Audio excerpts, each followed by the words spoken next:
Kalau Umar bin Khattab sudah masyhur sebenarnya kisahnya ya. Beliau di zaman jahiliyah suka mabuk, suka berinteraksi semasa jahiliyah, ada wanita-wanita, judi, sembah berhala dan seterusnya. Tapi teman-teman sekalian, Umar bin Khattab ini orang yang sangat tegas gitu ya. Pada saat dia sudah taubat kepada Allah Subhanahu wa taala, maka dia orang yang paling tegas terhadap orang kafir. Kemudian juga dia orang yang menjadi penyebab turunnya ayat khamr. Dia menjadi penyebab turunnya ayat tentang masalah ya, masalah hijab. Di antaranya misal, waktu ada 60 tawanan Badr ditawan oleh Nabi SAW. Waktu perang Badr tahun 2 Hijriah, Nabi SAW menang dengan para sahabat. Ada 60 tawanan Badr. Nabi SAW sempat musyawarah dengan beberapa sahabat. Kita apakan di 60 tawanan Badr nih? Ditanya Abu Bakar bin Rasulullah, kita kasihan, ini keluarga kita juga, biarin aja mereka kita bebasin, tunjukkan kepada orang kafir kalau kita tuh baik.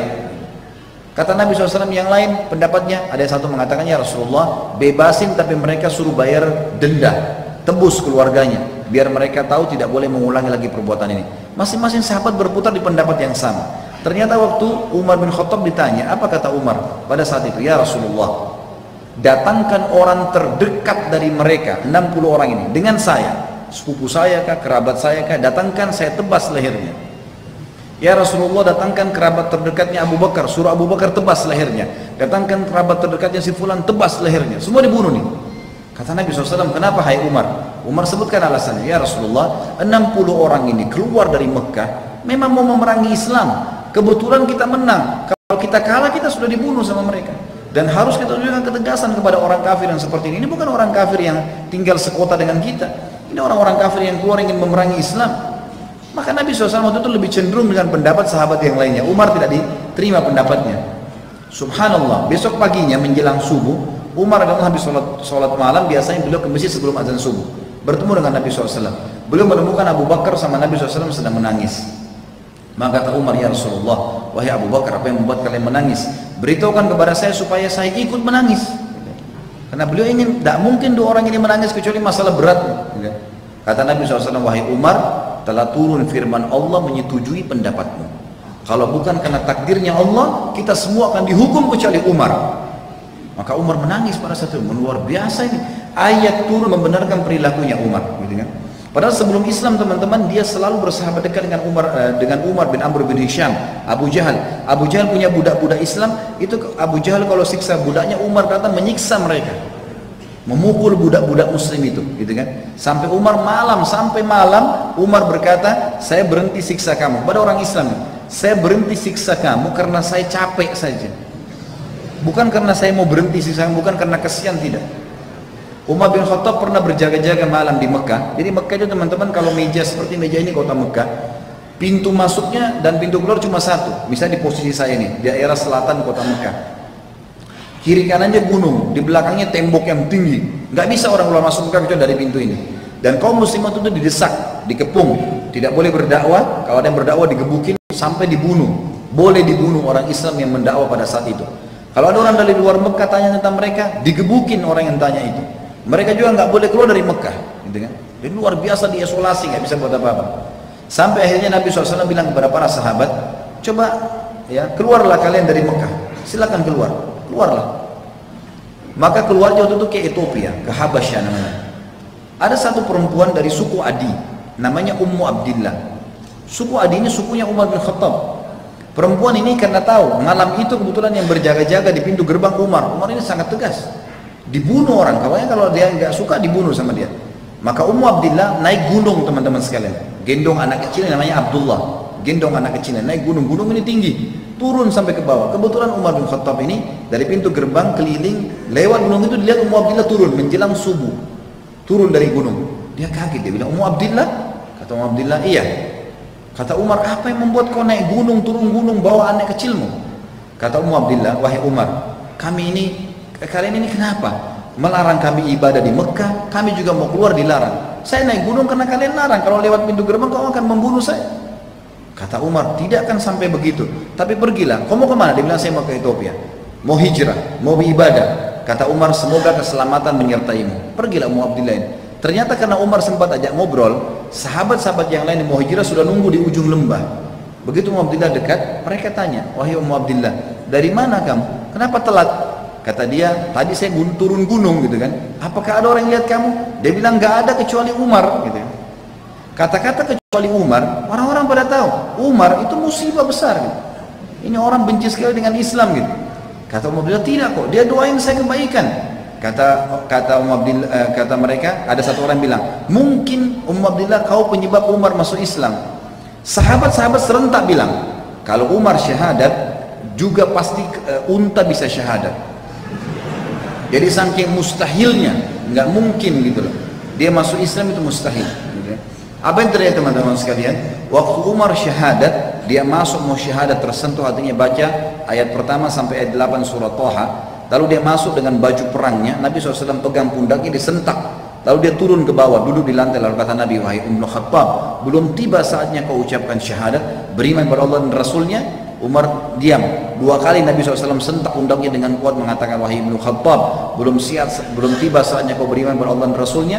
Sampai akhirnya Umar mengucapkan syahadat. Itu dia syahadat satu Darul Arqam, itu tempat dakwanya Nabi bertakbir sampai terdengar dekat Ka'bah. Waktu itu Umar bin Khattab duduk cerita dengan Nabi SAW, ya Rasulullah, Islam itu apa, dijelasin semua. Selesai belajar, baru berapa menit belajar, kata Umar pertama apa? Ya Rasulullah, yang anda sampaikan ini benar, betul begitu? Dia bilang iya. Orang-orang Quraisy sembah berhala, salah kan? Salah. Kenapa kita di sini ya Rasulullah? Kita keluar perangi aja. Baru masuk Islam, dia sudah mau perangi orang-orang Quraisy. Nabi bilang belum saatnya, hai Umar. Lihat bagaimana orang yang taubat ya. Dia tahu dulu salah, sekarang ini sudah benar. Dia mempertahankan kebenaran. Padahal dulu buruk sekali.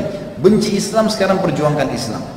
Kata Umar, dia penasaran. Dia bilang sama orang-orang di situ, siapa di antara orang-orang Quraisy yang paling benci kalian, umat Islam, selain saya? Umar tahu dulu dia sangat benci dengan Islam. Kata para sahabat, temanmu Umar bin Amr bin Hisham, Abu Jahal gitu kan. Umar pergi ke rumahnya, ketuk rumahnya. Wahai Abu Hakam, dipanggil Abu Hakam, diketuk rumahnya. Lalu dibuka, pas Abu Jahal buka, lihat Umar mau dipeluk, teman dekatnya. Kata Umar, sebentar dulu, kau udah tahu belum informasi? Gitu. Kata Abu Jahal, apa informasinya? Langsung Umar bilang, asyhadu an la ilaha illallah wa anna Muhammad Rasulullah. Syahadat depan temannya. Dan Abu Jahal tahu betul ini orang benci sekali dengan Islam. Abu Jahal tidak bisa berbuat apa, kaget, dibanting pintu, dia cuma mengatakan, tabbanlah, kecelakaan buat kamu. Umar balik lagi ke Darul Arqam, tanya lagi sahabat, siapa orang yang tidak bisa simpan rahasia dari Quraisy? Jadi ini kalau kita sekarang media, gitu kan? Ini ahli gosip. Maka kata mereka, ya, Jamil bin Muammir. Kata Umar, di mana dia? Dekat Ka'bah. Abdullah bin Umar meriwayatkan kisah anaknya Umar bin Khattab radhiyallahu anhu ajma'in datang mengatakan, saya ikuti ayah saya, dia duduk di sebelahnya Jamil. Lalu Umar berkata, wahai Jamil, kau udah tahu belum informasi baru? Kata Jamil, apa itu? Dia bilang, asyhadu an la ilaha illallah wa anna Muhammad Rasulullah. Begitu Umar mengucapkan, kata Abdullah bin Umar, anaknya Umar meriwayatkan, Jamil demi Allah tidak lihat wajah ayah saya berdiri lalu naik di atas sebuah batu teriak, Umar telah murtad. Satu Mekah datangi Umar, anak-anak muda di situ. Wahai Umar, apa benar kau murtad? Kata Umar, tidak, tapi asyhadu an la ilaha illallah wa anna Muhammad Rasulullah. Syahadat. Ya, dengan maka mereka mengeroyoki Umar dari pagi sampai maghrib. Pagi sampai malam dikeroyokin Umar, sampai Umar sudah capek, ditangkap satu orang tokonya, didudukan di tanah, diduduk di dadanya, ditusuk matanya. Kata Umar, kalau kau tidak suruh mereka berhenti mengeroyoki saya akan butain matamu. Maka akhirnya orang ini mengatakan, hai lepasi Umar, karena Umar gila, dia akan butain mata saya. Dibebasin. Besok Umar datang habis mandi keliling Ka'bah, teriak lagi, asyhadu an la ilaha illallah wa anna Muhammad Rasulullah. Diiklankan Islam. Orang keroyokin dari pagi sampai terbenam matahari, berantem terus. Terus capek, tangkap tokohnya satu orang Quraisy, jatuhin di tanah, dudukin dadanya, ditusuk matanya. Kau tidak melepaskan mereka, tidak suruh mereka bubar, saya butain matamu. Suruh bubar. Hari ketiga begitu lagi. Hari keempat Umar syahadat, gak ada yang berani lagi. Sudah gak ada lagi yang melawan Umar. Jadi luar biasa. Waktu mau hijrah dia teriak, pakai baju pedang, baju perangnya, bawa pedangnya, lalu dia tawaf. Orang-orang sudah tahu ini Umar berarti mau keluar nih, mau kemana? Semua, kata Abdullah bin Mas'ud, kami semua hijrah ke Madinah dalam kondisi sembunyi-sembunyi kecuali Umar. Setelah tawaf dia mengatakan, wahai Quraisy, siapa yang mau istrinya jadi janda, ya, dan siapa yang mau anaknya jadi yatim, maksudnya dia mati, temui saya di belakang bukit ini karena saya mau hijrah ke Madinah. Dan tidak ada yang menemui Umar radhiyallahu anhu. Jadi sebelum Islam kita lihat buruk sekali, kan gitu, buruk. Jadi teman-teman, kalau ada orang yang pernah membunuh, pernah mencuri, pernah berbuat kejahatan apapun, seburuk apapun, mana ada yang lebih buruk daripada perbuatan ini seperti ini. Tapi subhanallah setelah hijrah berbeda.